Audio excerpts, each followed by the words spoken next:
Maka Belanjawan 2024 yang saya ungkap sebagai Belanjawan Madani kedua menghamparkan tekad dan kesungguhan Kerajaan Perpaduan dalam memaknai sebuah cetusan nurani bagi mengangkat darjat harakat ekonomi negara dan rakyat.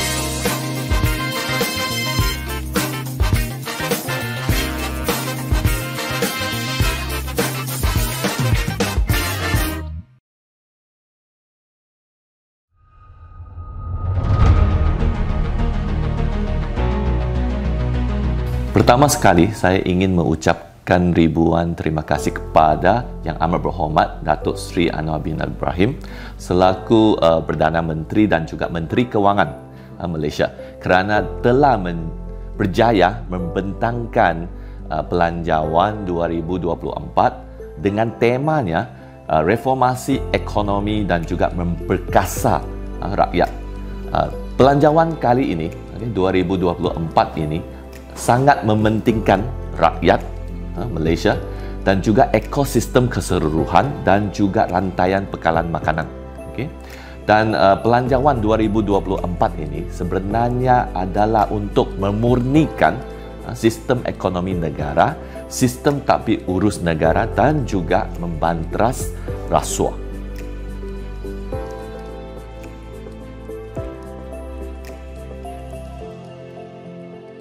Okey, secara keseluruhannya, rakyat Labuan sebenarnya terutamanya golongan B40 boleh mendapatkan banyak manfaat.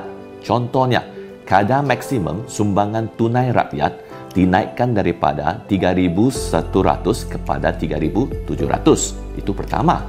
Kadar minimum sumbangan tunai rakyat belia juga menaik ataupun meningkat daripada 350 kepada 500. Okey.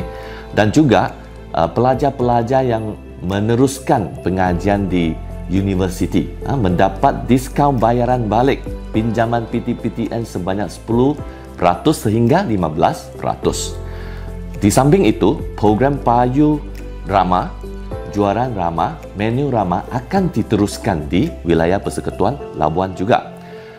Yang paling penting adalah 1.1 bilion akan disarukan ke Labuan, Sabah dan Kelantan terutamanya untuk menyelesaikan masalah air di wilayah Persekutuan Labuan ini. Di samping itu juga terdapat 44 bilion untuk menyokong industri kecil dan sederhana SME terutamanya pengusaha di wilayah Persekutuan Labuan ini boleh membuat permohonan melalui agensi-agensi yang telah ditetapkan oleh kerajaan.